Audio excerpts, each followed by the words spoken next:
मेरे साथ में भारतीय किसान मोर्चा के राष्ट्रीय अध्यक्ष राजकुमार चाहर हैं। राजकुमार चाहर उत्तर प्रदेश से सांसद हैं और उत्तर प्रदेश में सबसे अधिक मतों से जीतने वाले सांसद हैं।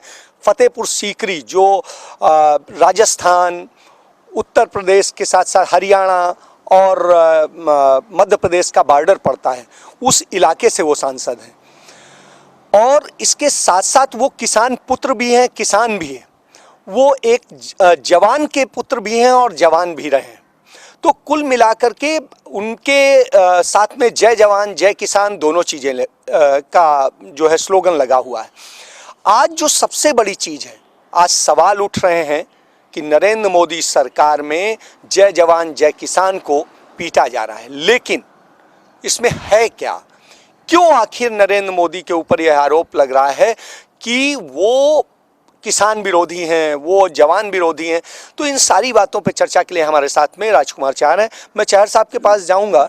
चाहर साहब, जिस तरह की स्थितियां हैं आज आपके उत्तर प्रदेश में, यदि आप देखेंगे लखीमपुर खीरी हो, पश्चिम उत्तर प्रदेश हो, पंजाब हो, हरियाणा हो, मध्य प्रदेश हो, छत्तीसगढ़ हो, राजस्थान हो, सभी जगह किसान जो है आप पर आंदोलित हैं और आरोप लगाते हैं कि भारतीय जनता पार्टी ने उसको बर्बाद करने का काम किया है और नरेंद्र मोदी सरकार कारपोरेट का नौकर है। देखिए, सबसे पहले तो मैं ये कहना चाहूँगा कि किसान की चिंता करने का काम और किसान के ज़िंदगी में सकारात्मक बदलाव लाने का काम इस देश में आज़ादी के बाद अगर सबसे पहले किसी ने प्रारंभ किया था तो वो भाजपा के पूर्व प्रधानमंत्री सरकार के माननीय अटल बिहारी वाजपेयी जी ने शुरू किया, जिसमें किसानों को साहूकारों से बचने के लिए किसान क्रेडिट कार्ड देने का काम किया। इसलिए तो आप नहीं कह रहे हैं क्योंकि अटल बिहारी वाजपेयी आपके संसदीय क्षेत्र के निवासी थे, वहीं वहाँ के मूल निवासी थे, इसलिए आप उनकी प्रशंसा कर रहे हो? देखिए, ये तो मैं सौभाग्यशाली हूँ कि मैं उस लोकसभा क्षेत्र से आता हूँ जहाँ माननीय अटल बिहारी वाजपेयी जी का गांव बटेश्वर है। अटल जी वहाँ पैदा हुए। लेकिन किसानों के लिए सबसे पहले देश की आज़ादी के बाद जो नारा लाल बहादुर शास्त्री जी ने लगाया था, जय जवान जय किसान, उसको चरितार्थ करने का काम किया माननीय अटल जी ने सबसे पहले। उसके बाद जब देश के प्रधानमंत्री माननीय नरेंद्र मोदी जी बने तो उन्होंने प्रधानमंत्री किसान सम्मान निधि देकर डायरेक्ट किसानों के खाते में 6,000 रुपये भेजने का काम किया। किसानों को किसान सॉइल हेल्थ कार्ड दिया, किसानों को फसल बीमा देने का काम किया। कोई भी काम हो किसान के हित के लिए, जैसे किसानों को 3 कृषि विधेयक जो दिए, जिनका लगातार जो विरोध लोग कर रहे हैं, उन्हें काले कानून के तौर पे कहा जाता है। उन्हें कहा जाता है किसानों के लिए काले कानून है। ये गोल्डन कानून है। ये वो लोग कह रहे हैं जिन्होंने अपने शासनकाल में रत्ती भर भी किसानों के हित के लिए काम नहीं किया। ये वो काले कानून कह रहे हैं। और आज तक इन कानूनों में काला क्या है, एक शब्द आज तक सरकार को नहीं बता पाए, एक शब्द आज तक जनता को नहीं बता पाए। वो कहते हैं संसद में आप चर्चा ही नहीं करने देना चाहते हैं, और जब चूंकि चर्चा नहीं कराएंगे तो फिर कैसे सच सामने आएगा? देखिए, जब संसद चल रही थी, 3 कृषि विधेयक लोकसभा के अंदर पेश किए गए थे, तो कांग्रेस पार्टी के नेता राहुल जी विदेश में थे और उनके जो चेले चपाटे पार्लियामेंट के अंदर थे, जो अभी भी उनकी गुलामी की, आप भी सांसद हैं और सांसदों को आप चेले चपाटे कह रहे हैं। देखिए, उनके चेले चपाटे सड़कों पे उद्यम कर रहे थे और जो सांसद थे उनके, वो तोड़फोड़ कर रहे थे पार्लियामेंट के अंदर। चेले चपाटे उनके सड़कों पे उद्यम कर रहे थे, लेकिन जो उनके पार्लियामेंट मेंबर थे वो पार्लियामेंट के अंदर माइक तोड़ने का काम कर रहे थे। वो चाहते ही नहीं थे कि 3 कृषि विधेयकों पर चर्चा हो। अभी भी जो लोकसभा का सत्र चला उसमें सरकार चाहती थी कि कृषि विधेयकों पर चर्चा हो, किसानों पर चर्चा हो, लेकिन कांग्रेस पार्टी सहित अन्य राजनीतिक विपक्षी दलों ने पार्लियामेंट से दूर रहे। वो लोग पार्लियामेंट का उन्होंने बहिर्गमन किया और वो लोग ने किसी दिन बहस में हिस्सा नहीं लिया। आपका गृह राज्य मंत्री का बेटा किसानों को कुचल के गाड़ियों से मार डालता है और उसके बाद में उस प्रक्रिया में उसमें आपके भाजपा के 4 कार्यकर्ता मर जाते हैं, पत्रकार मर जाते हैं। तो ऐसी स्थिति में भी कोई संवेदना नहीं नजर आई, ना आपकी पार्टी की, ना ही आपके प्रधानमंत्री या दूसरे मंत्रियों की। देखिए, सबसे पहले तो आपने सबसे प्रारंभ में एक प्रश्न किया था, मैं उसका उस पर बोलना चाहता हूँ। माननीय मोदी जी ने किसानों का और जवानों के लिए वन नेशन वन पेंशन देने का काम किया। किसानों के लिए लगातार उनके सुधार के लिए, उनकी आय को बढ़ाने के लिए निरंतर उन्होंने काम किए। तो जवान का और किसान का अगर किसी ने भला किया है और उनकी चिंता करने का काम किया है तो देश के यशस्वी प्रधानमंत्री माननीय नरेंद्र मोदी जी ने किया है। कांग्रेस सहित जो विपक्षी राजनीतिक दल हैं, जो भारतीय जनता पार्टी के वैचारिक विरोधी हैं, वो मोदी जी की बढ़ती हुई लोकप्रियता से, देश के 125 करोड़ देशवासियों का मोदी जी के साथ जो प्रेम संबंध और लगाव है, उसके कारण से उनकी घबराहट है, उनकी निराशा है विपक्षी दलों की। तो इसलिए वो अनर्गल आरोप लगाते हैं।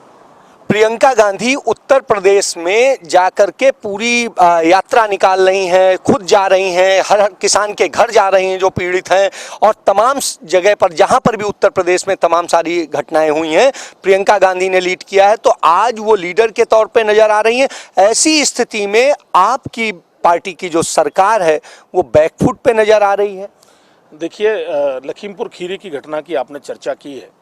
मैं कहूँगा वो बहुत ही दुर्भाग्यपूर्ण घटना हुई। घटना कैसे घटी, घटना क्यों घटी, ये तो जांच का विषय है। लेकिन जो कुछ भी वहाँ हुआ, 8 लोगों की मृत्यु हुई, एक पत्रकार उसमें मारे गए, 3-4 भारतीय जनता पार्टी के कार्यकर्ताओं की हत्या हुई और 3-4 किसानों की उसमें मौत हुई। ये बहुत दुर्भाग्यपूर्ण है।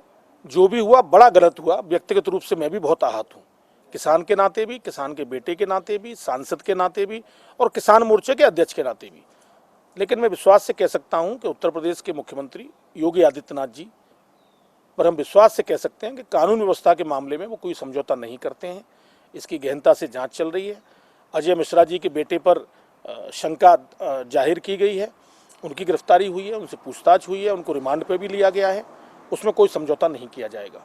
लेकिन प्रियंका गांधी, राहुल गांधी या उत्तर प्रदेश में चुनाव को देखते हुए अन्य राजनीतिक दल, अंतिम संस्कार लोगों का हुआ नहीं, पोस्टमार्टम लोगों का जब तक हुआ नहीं था, तब तक वो लोग लखीमपुर खीरी भागने के लिए जा रहे हैं। तुरंत क्यों नहीं अरेस्ट कर लिया? यदि अरेस्ट कर लेते तो इतना बवाल ही नहीं होता। आज आप बैकफुट पे हैं। देखिए, अरेस्टिंग हुई है, अरेस्टिंग में समय भी लगता है, लेकिन अरेस्टिंग हुई है, अरेस्टिंग की गई है। ये नहीं किया गया कि राजस्थान के अंदर एक दलित को पीट पीट के हत्या कर दी गई। न राहुल गांधी ने कोई ट्वीट किया, न प्रियंका गांधी ने कोई ट्वीट किया। और ये इनकी, मैं आपको बहुत स्पष्ट कह दूं, कांग्रेस पार्टी की ज़मीन बची नहीं है। कांग्रेस पार्टी की ज़मीन रसातल में चली गई है। और प्रियंका गांधी जी ऐसे मामलों में जहां लाश पड़ी हो, डेड बॉडी पड़ी हो, हाथरस में भी खेल रही थी और आज लखीमपुर खीरी में भी लाशों पर राजनीति करने का काम कर रही हैं। ये मैं तो निंदा करता हूं कि आपके अंदर इतनी तड़फड़ाहट क्यों है।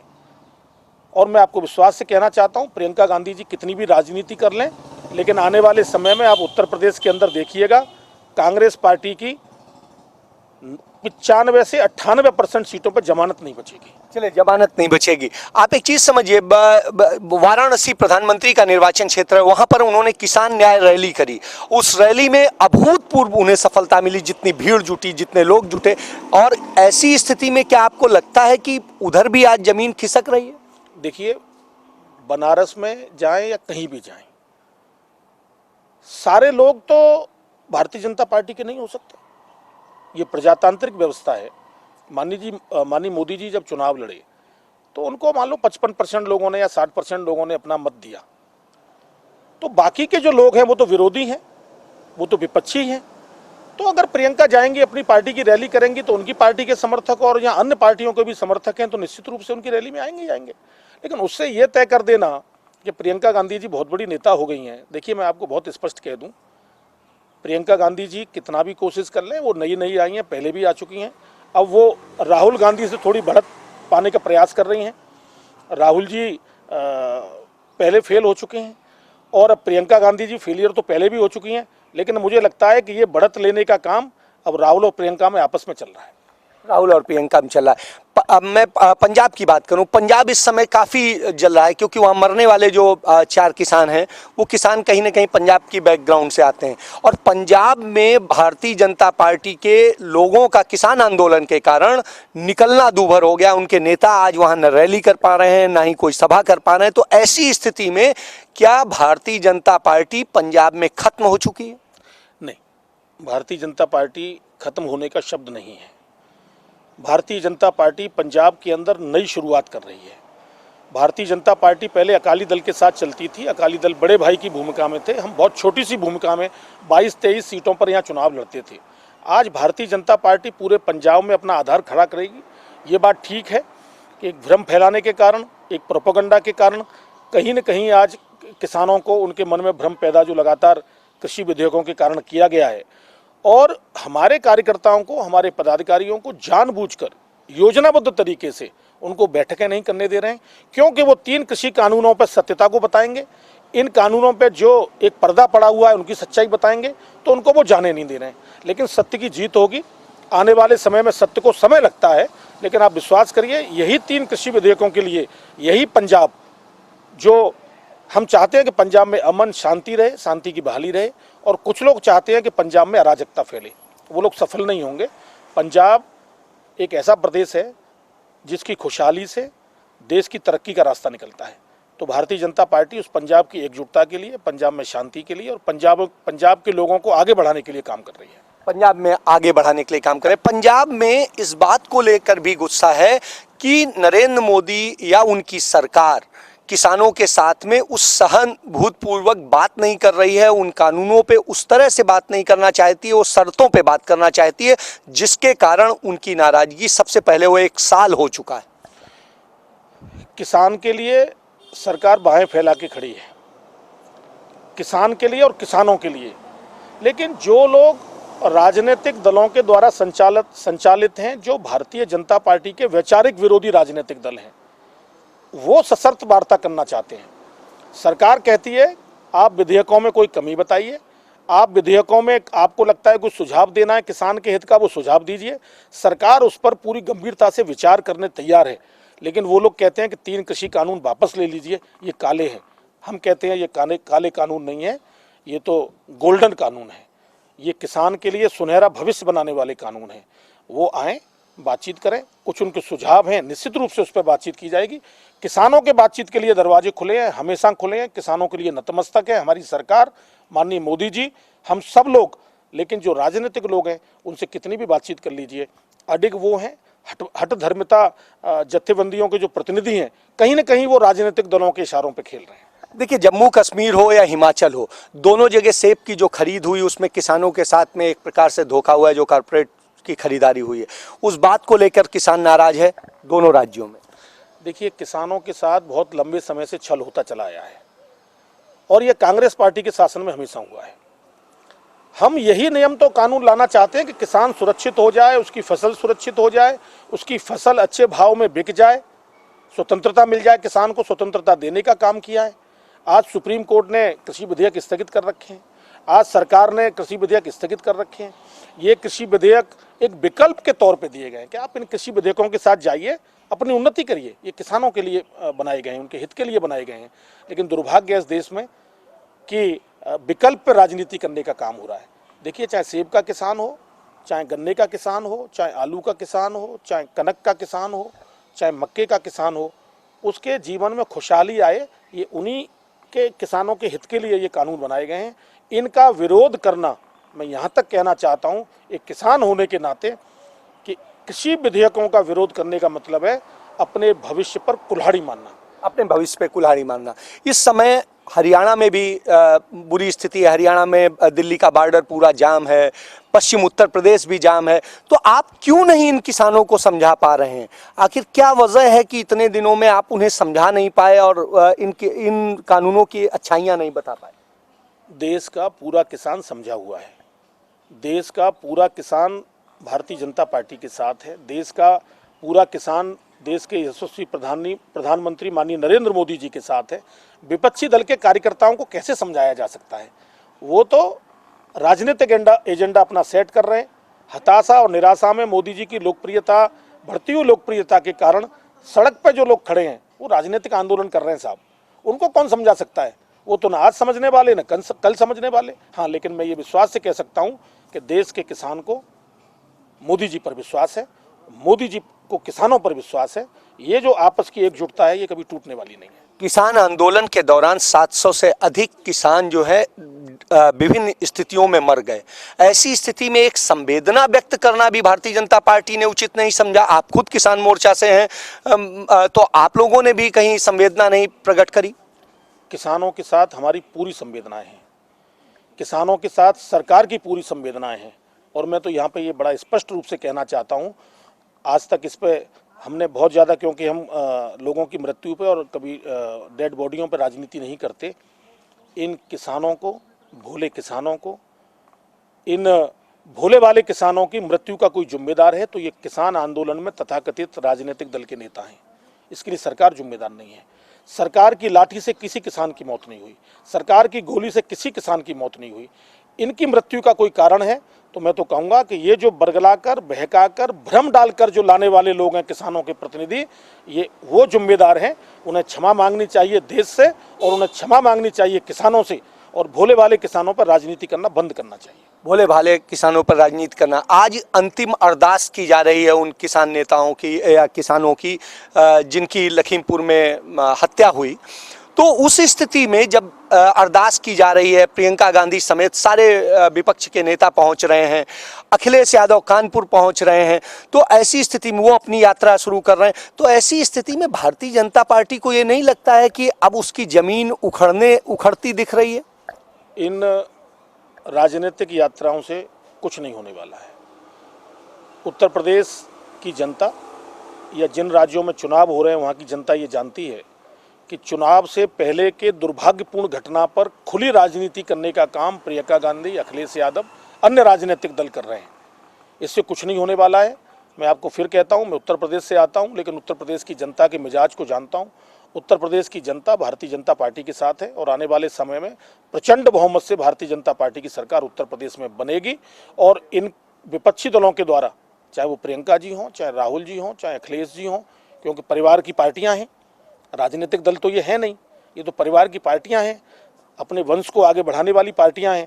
तो ये कितना भी कुचक्र रच लें, लेकिन वो भारतीय जनता पार्टी की आने वाली सरकार को रोक नहीं सकते। भारतीय जनता पार्टी पर भी परिवारवाद का आरोप लगता है। उनके तमाम नेताओं के, चाहे राजनाथ सिंह हों, चाहे दूसरे और नेता हों, बहुत सारे नेता आपके सामने, विजय वर्गीय हों, दूसरे हों, तो सब अपने परिवार को तैयार कर रहे हैं और शायद कांग्रेस से ज़्यादा परिवार वहाँ पर आज हो गया है। तो क्या भारतीय जनता पार्टी जो नई बदल रही है वो परिवारवादी पार्टी हो गई? दोनों में अंतर है। भारतीय जनता पार्टी में किसी राजनीतिक परिवार का व्यक्ति काम करता है, लंबे समय तक काम करता है, फिर जाकर अपना वो मुकाम हासिल करता है, लेकिन पार्टी का मुखिया नहीं बनता। एक आप मुझे उदाहरण बता दीजिए जो भारतीय जनता पार्टी के अंदर किसी परिवार से आता हो, जो पूर्व में प्रधानमंत्री रहे या पूर्व में मुख्यमंत्री रहे, इस तरह के जो परिवार आते हैं। भारतीय जनता पार्टी एक बड़ा दल है, सभी को साथ लेके चलने वाला दल है।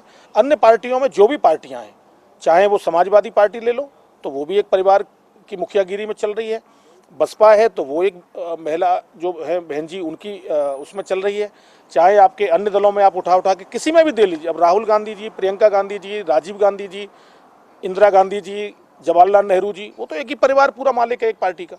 तो हमारी पार्टी में मालिक की व्यवस्था, हमारे यहाँ तो बूथ का कार्यकर्ता भी राष्ट्रीय अध्यक्ष बन सकता है, दूसरी पार्टियों में ऐसा नहीं है। वरुण गांधी आज बहुत ज़्यादा मुखर हैं और भारतीय जनता पार्टी की नीतियों के खिलाफ, जो उनकी अपनी वो है, उसके खिलाफ लगातार बोल रहे हैं। ऐसी स्थिति में ये नहीं लगता है कि वो बिल्कुल पूरी तरीके से आपको बैकफुट पे ला रहे हैं? वरुण गांधी जी के इस विषय पर मैं कोई टिप्पणी नहीं करना चाहता। चलिए, निजी रिश्तों की बात को छोड़ दें तो उस स्थितियों के बाद में हम ये बात करें तो आज तमाम सारे आरोप लगते हैं, चाहे योगी पे हों, चाहे मोदी पे हों, चाहे अमित शाह पे हों, सब पे कि आज तानाशाहीपूर्ण सरकार चल रही है। तो ये तानाशाहीपूर्ण तो भारतीय जनता पार्टी नहीं होती थी। देखिए, जो सरकारें तानाशाही रही हैं उनको तानाशाही नजर आती है, इसलिए वो भारतीय जनता पार्टी के नेतृत्व पर तानाशाही होने का आरोप लगाते हैं, जबकि सच्चाई ये नहीं है। आप चूंकि एक जवान परिवार से भी हैं, आपके पिताजी खुद रहे हैं, तो ऐसी स्थिति में आप ये बताइए, आज जब कश्मीर में शहीद हो रहे हैं, लगातार जवान शहीद हो रहे हैं, तो उसके बाद सरकार चुप्पी क्यों साधी? देखिए, सरकार ने कभी चुप्पी नहीं साधी है।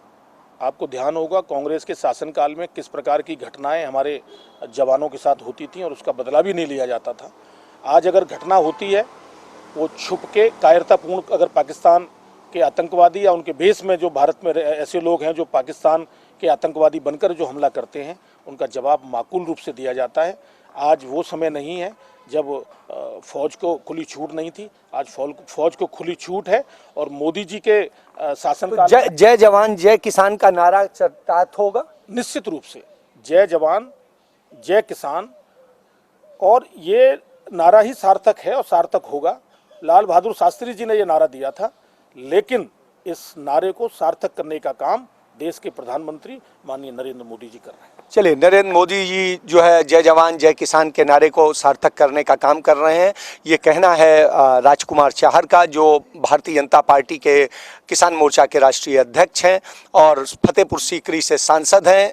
उसके अलावा सबसे बड़ी चीज़ है कि उत्तर प्रदेश में सबसे अधिक मतों से जीतने वाले सांसद हैं और कांग्रेस के राज बब्बर की जमानत जब्त कराने वाले सांसद हैं। चलिए, बहुत बहुत धन्यवाद।